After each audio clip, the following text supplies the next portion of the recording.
on Elon Local News. Cough, sneeze, or touch away, the flu is all over Elon's campus. How to protect yourself and where to go if you get it. A change in speed limit on University Drive. What this means and the reasons for the change. They flip and chant for the Phoenix, what it takes to be an Elon cheerleader. All that and more. Elon Local News starts right now. Live from the Jane and Brian Williams studio at Elon University School of Communications, you're watching Elon Local News. Good evening, and thank you for joining us for the first Elon Local News of the spring semester. I'm Rachel Ellis. And I'm Perry Elliott-Irani. Flu season is in full swing, and according to Associate Vice President of Student Life Jana Lynn Patterson, 262 Elon students were diagnosed for influenza-like illness at Student Health Services in January. That makes up 17% of all students who visited Student Health Services that month. According to one registered nurse at Alamance Regional Medical Center, Amber Smith, the best way to fight the flu is by simply getting the flu shot, which contains 3 to 4 strains of the virus. The flu season goes from about October through February, March. It's not too late to get your flu shot if you haven't done it yet, but that can also, whether the flu strand that they have put into the vaccine, which they put in about 3 or 4 so that you can get protected from, that can also decrease your symptoms whether you get the flu or not. Some ways to prevent the flu from spreading are coughing into your elbow, washing your hands frequently, and avoid sharing things that can attract germs like keyboards and cups. Smith says the flu shot can also prevent you from getting other illnesses like pneumonia, according to the Journal of the American Medical Association. When you get sick, usually your body spends all its energy just trying to fight that initial sickness that you have. And so your immunity already kind of is decreased because you just don't feel good and you don't have a lot of energy to keep fighting some of those other things. If you're not feeling well, here are the wait times at the health clinics in the area as of 6 p.m. At Student Health Services on campus, the first available appointment is tomorrow at 2:15. At Alamance Regional Hospital on Huffman Mill Road in Burlington, that wait time is upwards of 2 hours. And at the CVS Minute Clinic on South Church Street in Burlington, that wait time is 1 to 2 hours. And some new information tonight, $100,000. That's the amount Vice President of Student Life John Dooley says the vandalism to the first floor of Smith Dormitory from this fall will cost. This does not include additional cost to install new security cameras to the residence hall. And according to Dooley, the cost stems from a urinal ripped from the wall, damaged exit signs, and broken ceiling tiles. The university plans to charge each Smith resident $300 at the end of the semester unless the individual or individuals responsible are identified. Dooley did not specify where the remaining $70,000 would come from. If the remaining total is divided by the entire student body, it would cost each student just over $11. Smith resident Michael Sloan says charging all Smith residents isn't fair.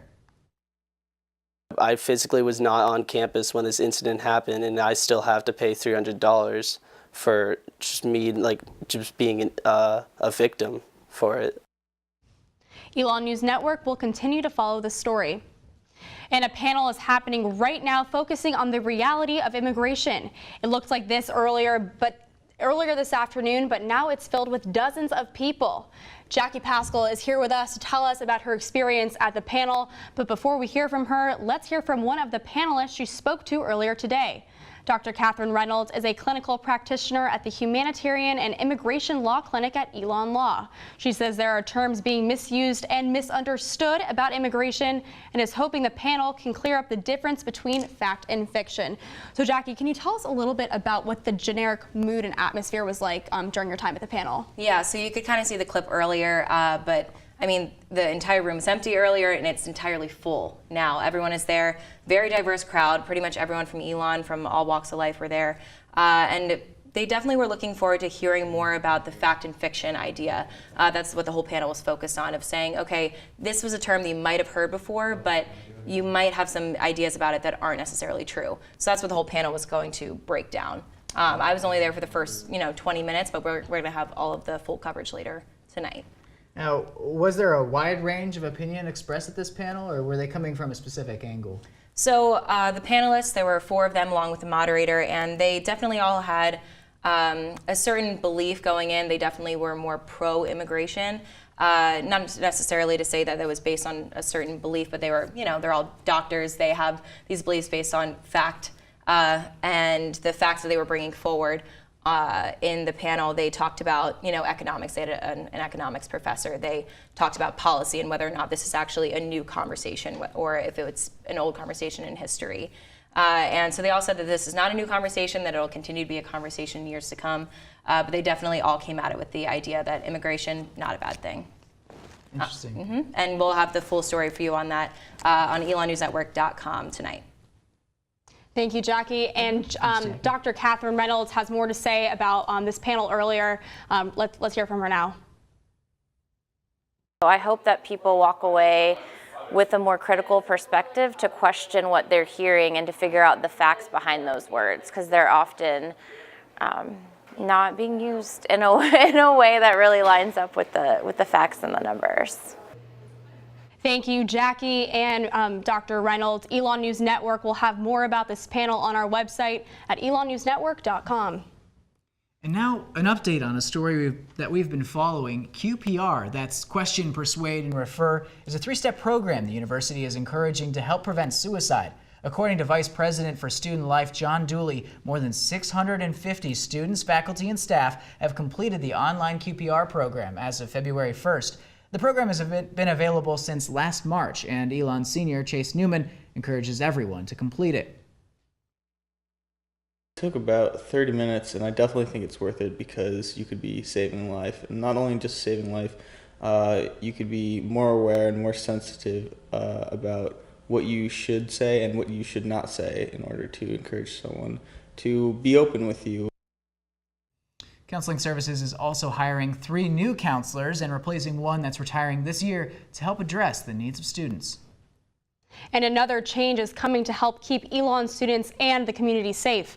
According to the Elon Police Department, 269 car crashes have been recorded on University Drive, right off of Elon's campus, since its original development in 2004. I took a look at some preventative changes being made to keep everyone safe on the road. After a traffic study was performed by the North Carolina Department of Transportation this past summer, a speed limit decrease of 5 miles per hour has been enforced on University Drive, with hopes of making it safer for both pedestrians and drivers. The original speed limit was 55 miles per hour, and now 50. 5 miles, you won't even notice it. Here's what a car looks like going 50 miles per hour. Now, 55 miles per hour. According to Lieutenant Patrol of the Elon Police Department, Mike Brewer, even if the driver doesn't notice this difference, a 5 mile per hour decrease does make a difference when it comes to road safety. At a speed of 55 miles an hour, it's going to take about 150 feet for a person to bring that vehicle to a complete stop. 50 miles an hour, just 5 miles less, it would take around 120 feet. So you're looking at 20 to 30 feet difference in stopping time. And a lot of times, with what we've been seeing, that 20 or 30 feet could have prevented that collision. He says the road is a troubled area, and at the end of the day, something needed to be done. That's not going to completely eliminate everything, but it's going to curb it to a point to where maybe then we can start working on the other things. There are currently no other plans to change the speed limit on roads in the surrounding area, but Brewer wants drivers to know recommendations and feedback are always welcome by calling Elontown Police at 336-584-1301. El Centro says goodbye to a longtime staff member. Nothing but clear skies today. I'll let you know if this sunshine's sticking around. You're watching Elon Local News. If you have a class in the Duke building this week, you may want to give yourself an extra minute on the way. The front entrance to the building is blocked off while Physical Plant lays new bricks for the entrance path as part of regular upkeep. Anyone entering or exiting the building is required to use the back entrance. Elon Physical Plant Utilities Manager Mark Terrell did not give a timeline for when the main entrance would be open again. And this week, the Elon community will be celebrating the Lunar New Year, more commonly known as the Chinese New Year. A holiday celebrated in various Asian countries, the Lunar New Year marks the first day of the first month of the traditional Chinese calendar. President of the Asian Pacific Student Association, Brang Fook, says the Lunar New Year is the longest and most important Chinese holiday. There's so many international students here that celebrate Lunar New Year, so we try to include things that they experience celebrating back home into the celebration here. So we will have international food, but like international Asian food. So we will include noodles, of course, and dumplings. Elon will be observing the Lunar New Year on Wednesday at 6 p.m. in McBride Gathering Space. The event will include traditional Asian food and a Chinese dance. This weekend, Global Commons is ditching the long study tables to make room for a dance floor. Elon Student Government Association is spending $20,000 from their own budget for the second annual Elon Ball on Friday. Those $20,000 will go towards a live band, photo booth, and 2 cash bars for people over 21. With approximately 900 attendees last year, SGA is preparing for an even bigger turnout. While admission to the Elon Ball is free for students, SGA is spending approximately $20 per person. The Elon Ball will take place this Friday from 8 to 11 p.m. in Global Commons. Be sure to bring your Phoenix card with your admission and license if you are over 21. Eat free or live free, you can't do both. Elon's First Amendment Free Food Festival has been rescheduled for March 14th at noon in the Snow Family Grand Atrium in Shar Hall. The event was postponed due to the snow over winter term. All students, faculty, and staff will have the opportunity to eat lunch for free, but only if they sign away their First Amendment rights. The First Amendment Free Food Festival has also been at other campuses around the country. And if the Elon Ball isn't your thing, here are some other things happening around this week at Elon. Tomorrow there will be a panel called My Gender Works, where members of the Elon community will speak to their experiences in the workplace. The event will take place in the Isabella Cannon Room in the Center for the Arts at 6 p.m. And on Wednesday, the English department is hosting award-winning author Stephanie Elizondo Greist. Greist will read some of her recent work at 7 p.m. in Johnston Hall. Then starting on Thursday, the Department of Performing Arts will begin performing Baby, a musical following 3 couples on a college campus. Performances will run through Sunday at 7:30 p.m. with a matinee on the weekend at 2 p.m. in McCrary Theater. Admission is free with an Elon ID or $13 for the general public. February is also Black History Month, a month to recognize and celebrate the culture and achievements of the Black community. All month, the Elon community plans to celebrate this month with film screenings, discussions, performances, and social events. The theme for this month is for the culture, and to celebrate, there will be events all throughout February organized by the university's Black History Month Planning Committee and the Center for Race, Ethnicity, and Diversity Education. And tomorrow, join Elon Creed at College Coffee to learn more about the history of Black people through interactive activities, trivia, and games. Also tomorrow at Turner Theater, there will be a screening of award-winning film Olympic Pride, American Prejudice at 7 p.m. Then on Wednesday, Circle of Hope Dialogue Series will host a discussion on contemporary race relations in the 21st century. The discussion will be in Mosley 215 at 3:30 p.m. And to RSVP for this event and for more information on all the events this month, visit enet.com. The assistant director of El Centro de Español is leaving Elon and heading back to Spain tomorrow because she can no longer legally work here.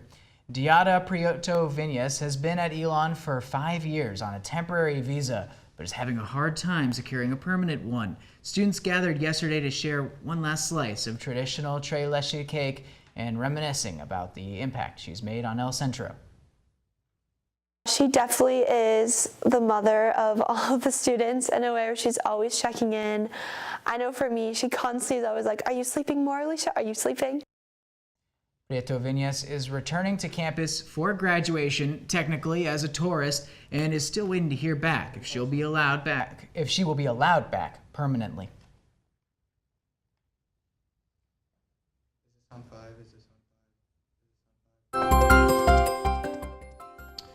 Well, it has been chilly. It really has. I'm not I a put fan. my coat away for a little bit, but I put it on again today. Yeah. So I don't know what to expect. Well, hopefully Megan out there can tell us maybe some warmth. Hopefully.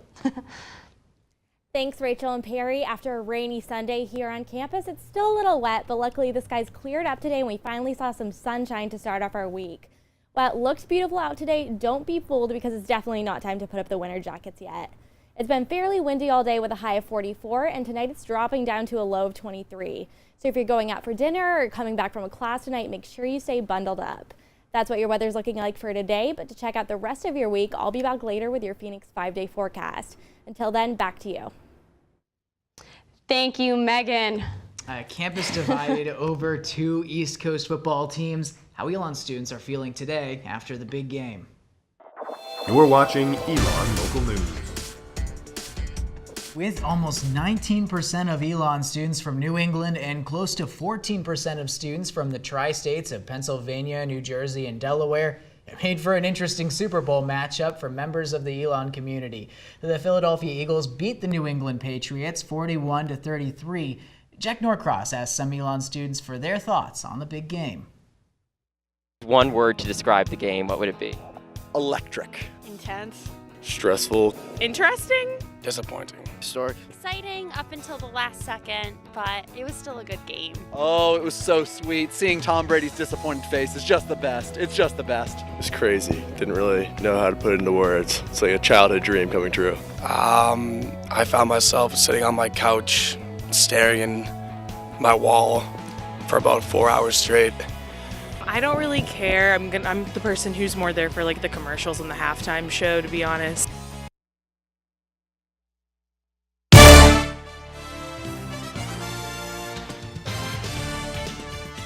And a lot has been happening for both the men and women's basketball team. Miles Garrett is live in the studio with an update. Miles? Thanks, Rachel. Well, the men's basketball team is back to winning after having a stretch as cold as January here in North Carolina.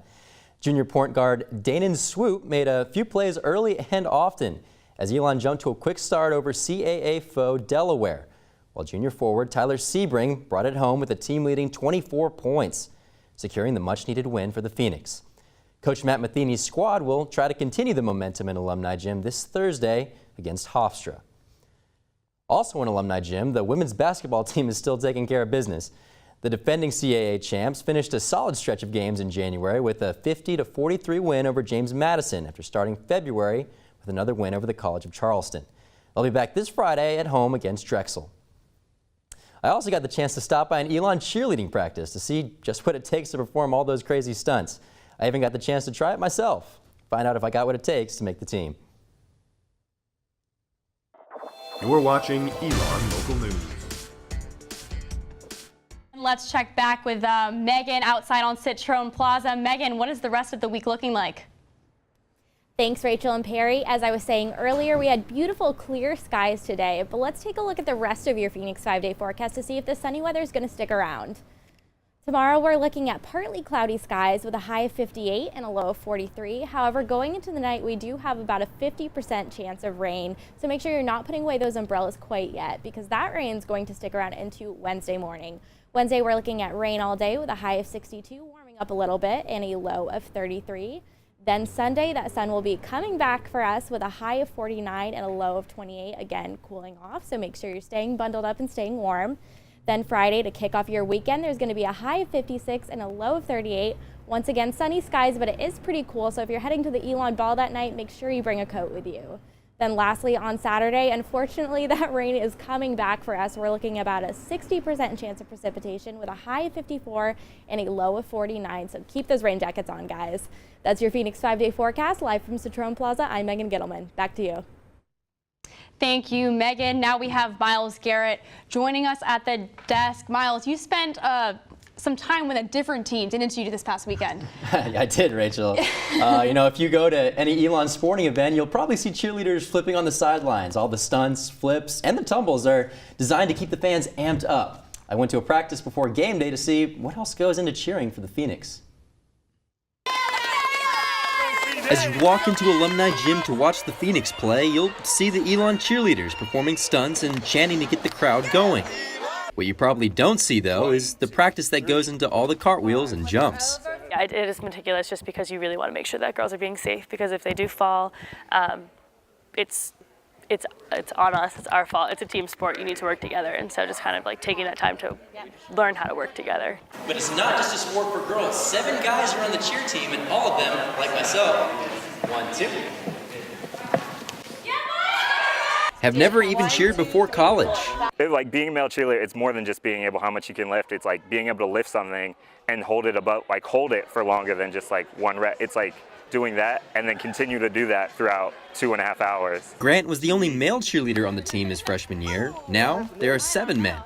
Junior Rod Salazar also loves cheerleading, but says the chemistry he has with his teammates is something that can't be replaced. It's a lot of fun, that it's challenging. It's also, it's a good workout.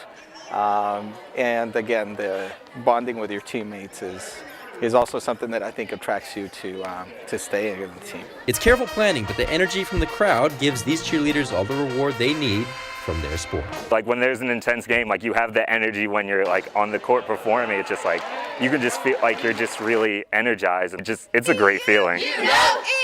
All in! And the cheer season will end in mid-March with the basketball team. Miles. That was an impressive lift, man. How many takes did it take? Oh, man. I wish I could say just one, but that took a couple takes. There's a lot of technique to it. You got to throw it, you got to really extend your wrists. You got to really put all the trust in your arm. And, there's just a lot of steps to it. The coaches really kind of guided me through the process. But it's very interesting, but I wish it took just one take. That was a little hard. Yeah, I mean, so did it surprise you? How much behind the scenes? Very much so. It's very technique based. There's a lot to it.